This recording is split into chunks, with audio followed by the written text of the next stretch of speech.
Hello दोस्तों, नमस्कार, प्रणाम। कैसे हैं आप सभी लोग? जहाँ भी हों, स्वस्थ हों, मस्त हों, परिवार में व्यस्त हों।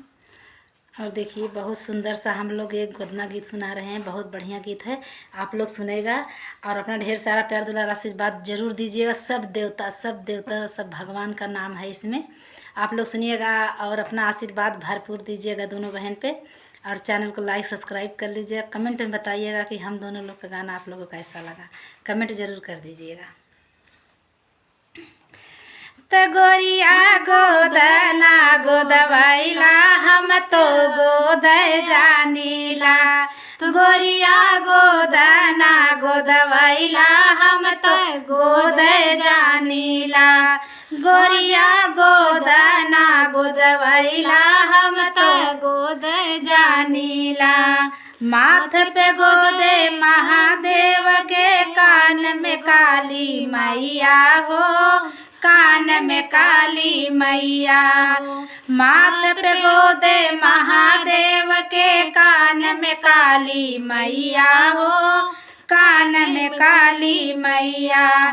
गाल पे गोदे गिरजानंदन पार्वती के सैया। दोनों गलवा चरती गैया हम तो गोद जानीला। कि दोनों गलवा चरती गैया हम तो गोद जानीला।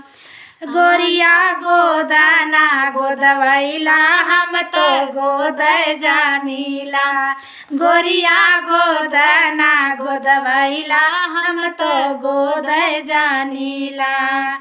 आँख में गोदे अतर मुनि के आस पोछत अनसुईया हो, आस पोछत अनसुईया। आँख में गोदे अतर मुनि के आस पोछत अनसुईया हो, आस पोछत अनसुईया। नाक में गोदे नारायण जी के नर से रूप धरैया।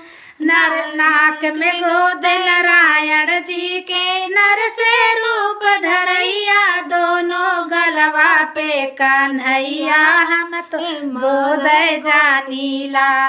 कि दोनों गलवा पे कन्हैया हम तो गोद जानीला। गोरिया गोदना गोदवैला हम तो गोद जानीला। हे गोरिया गोदना गोदवैला हम तो गोद जानीला। कमर में गोदे कामदेव के सिर पे है रघुरैया हो, सिरवा पे रघुरैया। कमर में गोदे कामदेव के सिरवा पे रघुरैया हो, सिरवा पे रघुरैया। बाह पे गोदे ब्रिजबाला के ग्वाल चरावत गैया। दोनों तिरवा पे गोदवैला। बाह पे गोदे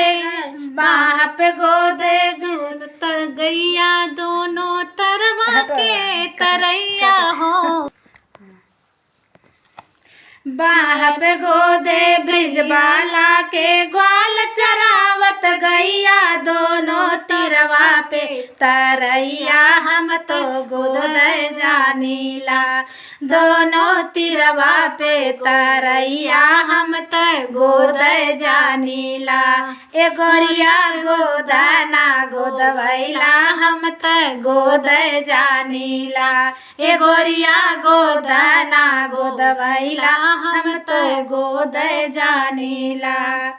पीठ में गोदे ब्रह्मा जी के सृष्टि के रचवैया हो, सृष्टि के रचवैया हो। पीठ पे गोदे ब्रह्मा जी के सृष्टि के रचवैया हो, सृष्टि के रचवैया हो।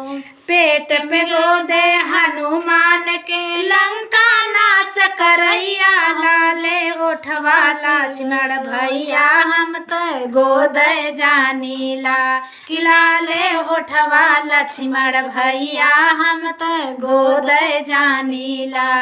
गोरिया गोदना गोदवैला हम तो गोद जानीला।